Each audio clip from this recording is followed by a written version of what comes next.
Hello students, welcome back to TGI DCT Coaching Center.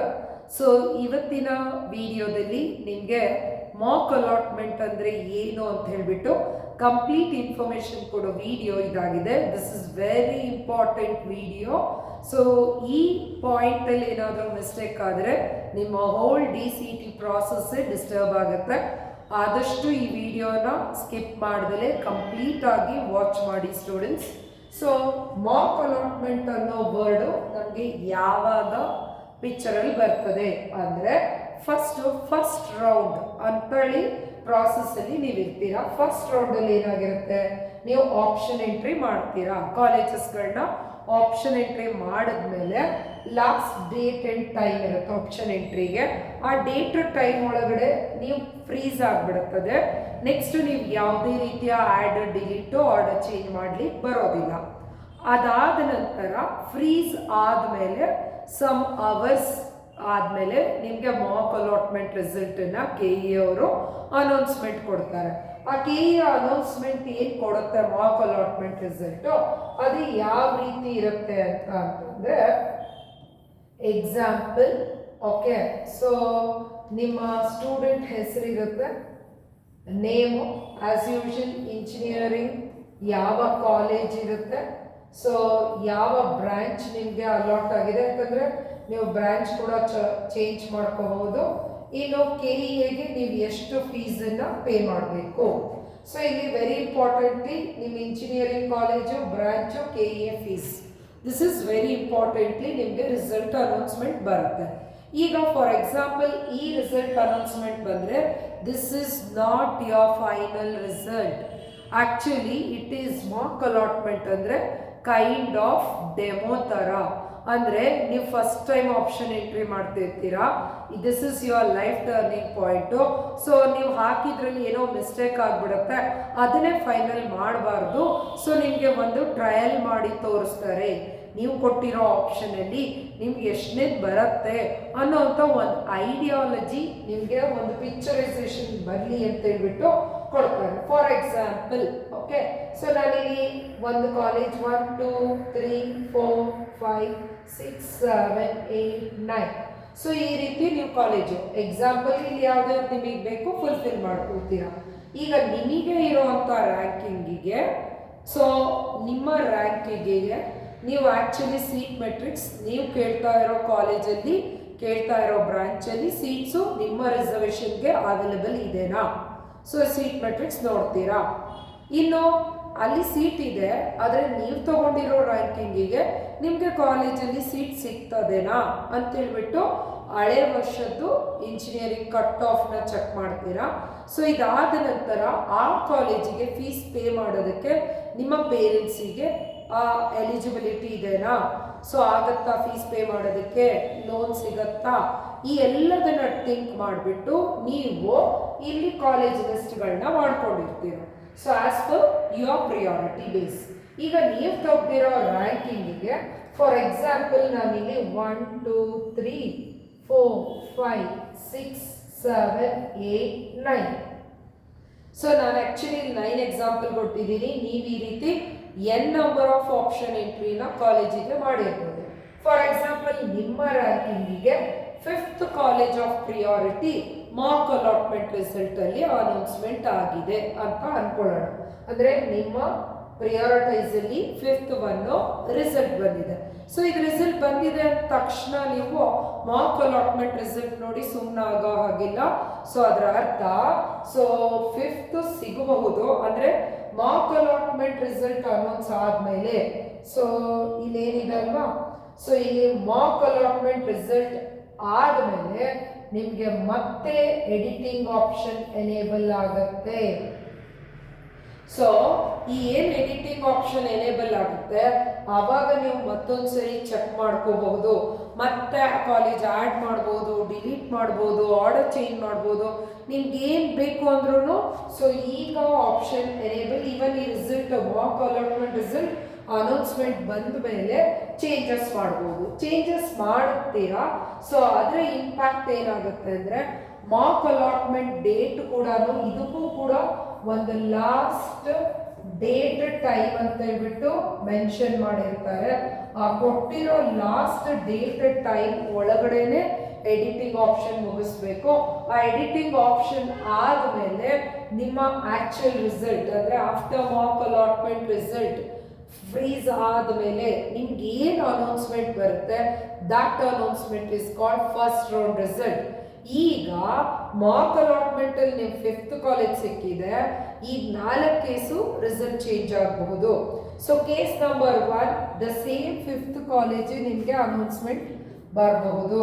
So ನೀವೇನು 5th college ಕೊಟ್ಟಿದ್ರಲ್ವಾ, so ನಿಮಗೆ mark allotment ಅಲ್ಲೂ 5th college announcement ಬಂದಿದೆ. The later ನಿಮ್ಗೆ after first round ಅಂದರೆ after mark allotment first round ಅಲ್ಲಿ ಕೂಡ 5th ಕಾಲೇಜೇ ಬರಬಹುದು. ಇಲ್ಲ ಸಪೋಸ್ ಕೆಲವು ಸ್ಟೂಡೆಂಟ್ಸಿಗೆ 5th ಬದಲಿಗೆ ಇದರ ಮೇಲ್ಗಡೆ ಕಾಲೇಜಸ್ ಬರಬಹುದು, ಅಂದ್ರೆ 3rd ಅಥವಾ 4th ಕಾಲೇಜು ಬರಬಹುದು. ಸೊ 4th ಕಾಲೇಜ್ ಕೂಡ ಬರಬಹುದು ಪ್ರಿಯೋರಿಟೈಸ್ ಅಲ್ಲಿ.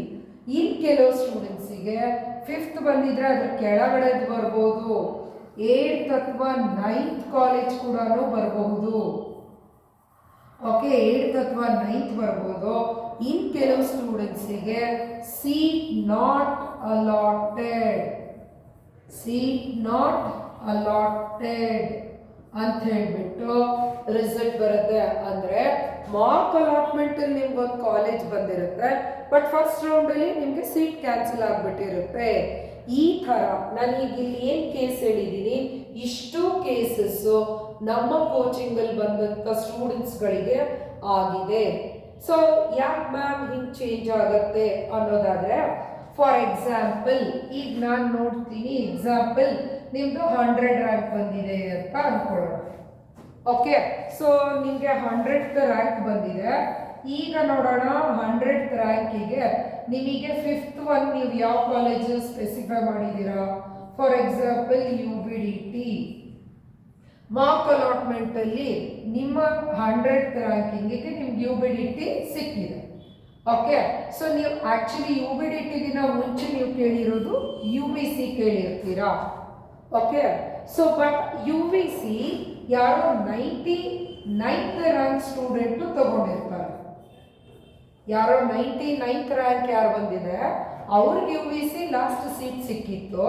ಅವ್ರು UBC ಸಿಕ್ಕಿರೋದ್ರಿಂದ UBC ಎಲ್ಲ ಸೀಟ್ಸ್ಗಳು ಖಾಲಿ ಆಯಿತು. ಈಗ ಫಾರ್ ಎಕ್ಸಾಂಪಲ್ ನೀವೀಗ RV ಹಾಕಿದ್ದೀರಾ, BMS ಹಾಕಿದ್ದೀರಾ. ಓಕೆ, ಇಲ್ಲಿ 3rd ಕಾಲೇಜು MS ರಾಮಯ್ಯ ಹಾಕಿದ್ದೀರಾ. ಓಕೆ, ಈಗ ಫಸ್ಟ್ ನಿಮ್ಮ ರ್ಯಾಂಕಿಂಗಿಗೆ RV ಸೀಟ್ ಇಲ್ಲ, BMS ಅಲ್ಲಿ ಸೀಟ್ ಇಲ್ಲ, MS ರಾಮಯ್ಯದಲ್ಲಿ ಸೀಟ್ ಇಲ್ಲ.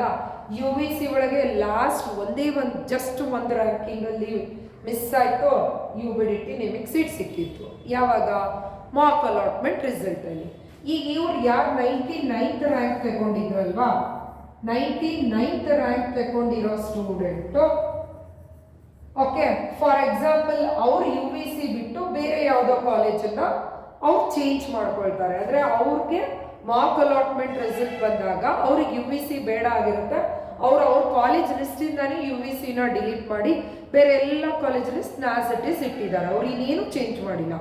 ಆ್ಯಕ್ಚುಲಿ ಅವ್ರಿಗೆ UBC ಬಂದಿತ್ತು, UBC ಬೇಡ ಅಂತ ಡಿಸೈಡ್ ಮಾಡ್ತಾರೆ, UBCನ ಆಫ್ಟರ್ ಮಾರ್ಕ್ ಅಲಾಟ್ಮೆಂಟ್ ಡಿಲೀಟ್ ಮಾಡ್ತಾರೆ. ಅಲ್ಲಿಗೆ UBCಲಿ ಒಂದು ಸೀಟ್ ಉಳಿತಲ್ವಾ, ಆ ಸೀಟು ನಿಮಗೆ ನೆಕ್ಸ್ಟು ಇಲ್ಲಿ ಸಿಗ್ತದೆ. ಸೊ ಅಂದರೆ UBDT ಸಿಕ್ಕಿದ್ದಂಥ ನಿಮಗೆ ಈಗೇನಾಯಿತು, 4th ಕಾಲೇಜ್ ಸಿಕ್ತು. ಅಂದರೆ ನಿಮಗಿನ ಮುಂದ್ಗಡೆ ಇರೋರು, ಅಂದರೆ ನಿಮ್ದು 100th ರ್ಯಾಂಕ್ ಇದೆ ಅಂದರೆ 1 to 99th ರ್ಯಾಂಕ್ ಯಾರಿದ್ದಾರೆ ಅವರೇನಾದರೂ ಚೇಂಜ್ ಮಾಡಿದ್ರೆ, ಓಕೆ, ಅವರೇನಾದರೂ ಅವರ ಮಾರ್ಕ್ ಅಲಾಟ್ಮೆಂಟ್ ರಿಸಲ್ಟ್ ಬಂದಮೇಲೆ ಅವರ ಎಡಿಟಿಂಗ್ ಆಪ್ಷನಲ್ಲಿ ಏನಾದರೂ ಚೇಂಜಸ್ ಮಾಡಿದ್ರೆ ಆ ಚೇಂಜಸ್ ಇನ್ ಇಂಪ್ಯಾಕ್ಟು ನಿಮ್ಮದೇ ಸೇಮ್ ಕಾಲೇಜ್ಗಳು ಅವರು ಮೆನ್ಷನ್ ಮಾಡಿದ್ದು ನೀವು ಮೆನ್ಷನ್ ಮಾಡಿ. ಸೊ ಈಗ ಕೊಟ್ಟನಲ್ವಾ ಎಕ್ಸಾಂಪಲ್ಲು, ಸೊ ಈ ರೀತಿ ಏನಾದರೂ ಕೇಸಸ್ ಆಗಿತ್ತು ಅಂದರೆ ಆವಾಗ ನಿಮಗೆ ಮೇಲ್ಗಡೆ ಕಾಲೇಜಸ್ ಸಿಗೋ ಸಾಧ್ಯತೆ ಇರುತ್ತೆ. ಸಿಮಿಲರ್ಲಿ ಫಾರ್ ಎಕ್ಸಾಂಪಲ್ ಈ 99th ರ್ಯಾಂಕ್ ಬಂದಿರೋರು ಅವರು ಫಾರ್ ಎಕ್ಸಾಂಪಲ್ ಅವರ ಪ್ರಿಯಾರಿಟಿಲಿ first college UBC, second college UBDT ಹಾಕ್ಕೊಂಡಿರ್ತಾರೆ. ಸೊ ಅವ್ರಿಗೆ ಫಸ್ಟ್ UBC ಸಿಕ್ಬಿಡುತ್ತೆ. ಈಗ ಅವ್ರು UBC ಡಿಲೀಟ್ ಮಾಡಿ ಈಗ UBDT ಫಸ್ಟ್ ಹೋಗುತ್ತೆ. ಸೊ ಈಗೇನಾಯಿತು, UBDT ಅವ್ರಿಗೆ ಸೀಟ್ ಸಿಕ್ತು ಅಂದರೆ ಅವಾಗ ಏನಾಯಿತು, ಫಾರ್ ಎಕ್ಸಾಂಪಲ್ ಇಲ್ಲಿ UBDTಲಿ ನಿಮಗಿನ ಚೆನ್ನಾಗಿ ರ್ಯಾಂಕ್ ತಗೊಂಡಿರೋರು ಏನಾದರೂ ಸೀಟ್ ತಗೊಂಡ್ರೆ ಸೊ ನಿಮಗೆ ಕೇಸಸ್ಸು ಕೆಳಗಡೆ ಹೋಗೋ ಸಾಧ್ಯತೆ ಇರುತ್ತೆ. ಇದೇ ರೀತಿ ನೀವು ಒಂದು 20 ಕಾಲೇಜ್ ಹಾಕಿರ್ತೀರಾ, ನಿಮ್ಗೊಂದು 18ನೇ ಕಾಲೇಜು ನಿಮ್ಗೆ ಅಲಾಟ್ ಆಗಿರುತ್ತೆ ಮಾಕ್ ಅಲಾಟ್ಮೆಂಟಲ್ಲಿ. ನೀವು ಆಫ್ಟರ್ ದ ಮಾಕ್ ಅಲಾಟ್ಮೆಂಟ್ ಅದು ನಿಮ್ಗೊಂದು ಇಂಡಿಕೇಶನ್ ನೀವು ಲಾಸ್ಟ್ ಎಡ್ಜಲ್ಲಿ ತಗೊಳ್ತಿದ್ದೀರಾ ಅಂತ. So mock allotment result announce ಆದಮೇಲೆ ವೆರಿ ಸ್ಪೆಷಲಿ ನೀವು ಮತ್ತೊಂದು ಸರಿ seat matrix engineering college cut ಆಫ್ನ ಚೆಕ್ ಮಾಡಲೇಬೇಕು. ಮಾಡಿಬಿಟ್ಟು ಇನ್ನೂ ಒಂದು 5-6 ಕಾಲೇಜ್ ಆ್ಯಡ್ ಮಾಡೋದು ಉತ್ತಮ. ಸಪೋಸ್ ಸಮ್ಟೈಮ್ಸ್ ನಿಮಗೆ 8th ಕಾಲೇಜ್ ಸಿಕ್ಕಿರೋದು ಸಡನ್ ಆಗಿ ನೀವು ನಿಮ್ಗೆ ಹಾಕಿರೋ ಯಾವ ಕಾಲೇಜು ಸಿಗ್ತದೆ ಸೀಟ್ ನಾಟ್ ಅಲಾಟೆಡ್ ಅನ್ನೋ ಸಿಚುಯೇಷನ್ಗೂ ಹೋಗಬಹುದು. ಸೊ ಫೈನಲಿ ಮಾರ್ಕ್ ಅಲಾಟ್ಮೆಂಟ್ ಅಂದರೆ it is just one demo. ನಿಮಗೆ ಆಪ್ಷನ್ ಎಂಟ್ರಿ ಮಾಡಲಿಕ್ಕೆ ಕಾಲೇಜ್ ಅಲಾಟ್ ಮಾಡ್ಕೊಳ್ಳೋದಕ್ಕೆ ಒಂದು ನಿಮಗೆ ಟ್ರಯಲ್ ಕೊಡ್ತಿದ್ದಾರೆ. ಆ ಟ್ರಯಲಲ್ಲಿ ನೀವು ಹಾಕಿರೋ ಲಿಸ್ಟಲ್ಲಿ ನಿಮಗೆ ಟಾಪಲ್ಲಿ ಸಿಗುತ್ತೆ ಅಥವಾ ಮಿಡಲಲ್ಲಿ ಸಿಗುತ್ತೆ ಅಥವಾ ಎಂಡಲ್ಲಿ ಸಿಗುತ್ತೆ, ಸಿಗೋದೇ ಇಲ್ಲ ಅಂತಲೂ ಬರ್ಬೋದು. ಕೆಲವು ಸ್ಟೂಡೆಂಟ್ಸಿಗೆ mock allotment result seat not allotted ಅಂತ ಬರುತ್ತೆ. ಯಾರಿಗೆಲ್ಲ ಮಾಕ್ ಅಲಾಟ್ಮೆಂಟಲ್ಲಿ ಸೀಟ್ ನಾಟ್ ಅಲಾಟೆಡ್ ಬರುತ್ತೆ ಅವರು n ನಂಬರ್ ಆಫ್ ಕಾಲೇಜಸ್ ಹಾಕಬೇಕು. ಸೊ ನೀವು ಮತ್ತೇನಾದರೂ ಮಿಸ್ಟೇಕ್ ಮಾಡಿದ್ರೆ ಫಸ್ಟ್ ರೌಂಡಲ್ಲೂ ಸೀಟ್ ನಾಟ್ ಅಲಾಟೆಡ್ ಅಂತ ಆಗ್ಬಿಡುತ್ತೆ. ಅದಾದಮೇಲೆ ನೀವು ಸೆಕೆಂಡ್ ರೌಂಡ್ ಪಾರ್ಟಿಸಿಪೇಟ್ ಮಾಡಬೇಕು. ಸೊ ಕ್ಯಾಶುಯಲ್ ವೇಕೆನ್ಸಿ ರೌಂಡು ಎಲ್ಲ ವರ್ಷಗಳಲ್ಲಿ ಬಿಡಲ್ಲ. ಫಸ್ಟ್ ರೌಂಡಲ್ಲಿ ಉಳಿದಿರೋ ಸೀಟ್ಗಳನ್ನ ಸೆಕೆಂಡ್ ರೌಂಡ್ಗೆ ಸೀಟ್ ಮೆಟ್ರಿಕ್ಸಲ್ಲಿ ಆ್ಯಡ್ ಮಾಡ್ತಾರೆ. ಸಪೋಸ್ ಯಾವುದಾದ್ರೂ ಕಾಲೇಜಸ್ಗಳು ತಮ್ಮ ಸೀಟ್ಸ್ಗಳನ್ನ ಸರೆಂಡರ್ ಮಾಡಿಕೊಟ್ರೆ KEAಗೆ ಅವುಗಳು ಮತ್ತು ಫಸ್ಟ್ ರೌಂಡಲ್ಲಿ ಉಳಿದಿರೋಂಥ ಸೀಟ್ಸ್ಗಳು ಆ್ಯಡ್ ಆನ್ ಆಗಿ ಸೆಕೆಂಡ್ ರೌಂಡ್ಗೆ ಬರ್ತದೆ. ಸೆಕೆಂಡ್ ರೌಂಡಲ್ಲಿ ಸೀಟ್ಸ್ಗಳೇನಾದರೂ ಉಳಿದು ಮತ್ತೇನಾದರೂ KEAಗೆ ಕಾಲೇಜಸ್ಗಳು ಸರೆಂಡರ್ ಮಾಡಿ ಸೀಟ್ಸ್ಗಳು ಉಳಿದ್ರೆ ಮಾತ್ರ ವೇಕೆನ್ಸಿ ಕ್ಯಾಶುಯಲ್ ವೇಕೆನ್ಸಿ ರೌಂಡನ್ನು ಕಾಲ್ ಫಾರ್ ಮಾಡ್ತಾರೆ. ಕ್ಯಾಶುಯಲ್ ವೇಕೆನ್ಸಿ ರೌಂಡ್ ಎಲ್ಲ ವರ್ಷಗಳಲ್ಲೂ ಮಾಡೇ ಮಾಡ್ತಾರೆ ಅಂತ ಹೇಳಲಿಕ್ಕೆ ಬರೋಲ್ಲ. ಸೀಟ್ಸ್ಗಳು ಉಳಿದಂಥ ಸಮಯದಲ್ಲಿ ಅದಕ್ಕೋಸ್ಕರ ಅದನ್ನು ಥರ್ಡ್ ರೌಂಡ್ ಅಂತ ಕರೆಯಲ್ಲ, ಕ್ಯಾಶುಯಲ್ ವೇಕೆನ್ಸಿ ರೌಂಡ್ ಅಂತ ಕರೀತಾರೆ. ಓಕೆ, ಸೊ ಈಗ ಇದರಲ್ಲಿ ಮೇಜರ್ಲಿ ನೋಡಬೇಕಾಗಿರೋ ಪಾಯಿಂಟ್ ಏನು ಗೊತ್ತಾ, ಈ ಏನು ನೀವು ಎಡಿಟ್ ಮಾಡ್ತೀರಾ ಈ ಮಾಕ್ ಅಲಾಟ್ಮೆಂಟ್ ರಿಸಲ್ಟ್ ಬಂದಮೇಲೆ ಈ ಎಡಿಟಿಂಗ್ ಈಸ್ ಫೈನಲ್ ಎಡಿಷನ್. ಅಂದರೆ ನೀವೇನು ಎಡಿಟ್ ಮಾಡ್ತಿದ್ದೀರಾ, ಆ್ಯಡ್ ಮಾಡೋದು, ಡಿಲೀಟ್ ಮಾಡೋದು, ಆರ್ಡರ್ ಮಾಡೋದು, ಚೇಂಜ್ ಮಾಡೋದು ಫಿಕ್ಸು. ಫಾರ್ ಎಕ್ಸಾಂಪಲ್ ಈಗ ನೀವು ಏನು ಫೈನಲ್ ಎಡಿಟ್ ಮಾಡಿದ್ಮೇಲೆ ನಿಮಗೆ ಫಸ್ಟ್ ರೌಂಡ್ ರಿಸಲ್ಟ್ ಬರುತ್ತೆ. ಫಸ್ಟ್ ರೌಂಡ್ ರಿಸಲ್ಟ್ ಬಂದ ಮೇಲೆ ನಿಮ್ಮ ಹತ್ರ ಚಾಯ್ಸ್ 1, ಚಾಯ್ಸ್ 2, ಚಾಯ್ಸ್ 3, ಚಾಯ್ಸ್ 4 ಉಳ್ಕೊಂಡ್ಬಿಟ್ಟಿರುತ್ತೆ. ಕರೆಕ್ಟ್ ಅಲ್ವಾ? ಸೊ ಚಾಯ್ಸ್ 1 ಅಂದರೆ ಬಂದಿರೋ ಕಾಲೇಜಿಗೆ ಜಾಯ್ನ್ ಆಗ್ಬಿಡ್ತೀರಾ. ಈ ಚಾಯ್ಸ್ 2 ಬಂದಾಗ ಕಾಲೇಜಸ್ನ ಅದೇನು ಪ್ರಿಯಾರಿಟೈಸ್ ಅಂದರೆ ಇಲ್ಲಿ ನೀವು ಮೆನ್ಷನ್ ಮಾಡಿದಿರಲ್ಲ 1 to 9 ಕಾಲೇಜಸ್ಸು, ಇದು ಯಾವ ಡಿಲೀಟ್ ಮಾಡೋಕ್ಕೂ ಬರಲ್ಲ, ಆ್ಯಡ್ ಮಾಡೋಕ್ಕೂ ಬರಲ್ಲ, ಆರ್ಡರ್ ಚೇಂಜ್ ಮಾಡೋಕ್ಕೂ ಬರಲ್ಲ. Just you need to wait for the result. ಇರೋದಕ್ಕಿಂತ ಬೆಸ್ಟ್ ಸಿಗಬಹುದಾ ಅಂತ ವೆಯ್ಟ್ ಮಾಡ್ಬೋದೇ ವಿನಃ ಬೇರೇನು ಮಾಡೋಕ್ಕಾಗಲ್ಲ. ಹಾಗಾಗಿ ಏನೇ ಎಡಿಟ್ ಮಾಡ್ತೀನಿ ಅಂದರೆ ನೀವು ಆಫ್ಟರ್ ಮಾರ್ಕ್ ಅಲಾಟ್ಮೆಂಟ್ ಟೈಮಲ್ಲಿ ಎಡಿಟಿಂಗ್ ಮಾಡಲೇಬೇಕು. ಮೋರ್ ನಂಬರ್ ಆಫ್ ಕಾಲೇಜಸ್ಗಳನ್ನ ಆ್ಯಡ್ ಮಾಡಬೇಕು. ಯಾಕೆ ಅಂದರೆ after Mach allotment result seat not allotted ಅಂತ ಬಂದರೆ ನೀವು ನೆಕ್ಸ್ಟು ಆ್ಯಡ್ ಮಾಡೋಕ್ಕಾಗಲ್ಲ. ನೀವು ಆಬ್ವಿಯಸ್ಲಿ ಚಾಯ್ಸ್ 3ಗೆ ಹೋಗ್ಬಿಡ್ತೀರ. ಆಟೋಮೆಟಿಕಲಿ ನೀವು ಸೆಕೆಂಡ್ ರೌಂಡಿಗೆ ಹೋಗಬೇಕು. ಹೊಸ ಸೀಟ್ ಮೆಟ್ರಿಕ್ಸ್ ಬರುತ್ತೆ. ಹೊಸ ಸೀಟ್ ಮೆಟ್ರಿಕ್ಸಿಂದ ಸೀಟನ್ನು ತಗೋಬೇಕು ಅನ್ನೋ ಅನಿವಾರ್ಯತೆ ಕ್ರಿಯೇಟ್ ಆಗುತ್ತೆ. ಸೊ ಹಾಗಾಗಿ ಒಂದು ಹೇಳ್ತೀನಿ ಮಕ್ಕಳೇ, ನೀವು ಜಾಸ್ತಿ ಆಪ್ಷನ್ ಎಂಟ್ರಿ ಮಾಡೋದ್ರಿಂದ ನಿಮಗೆ ಲಾಸ್ ಆಗೋದಿಲ್ಲ.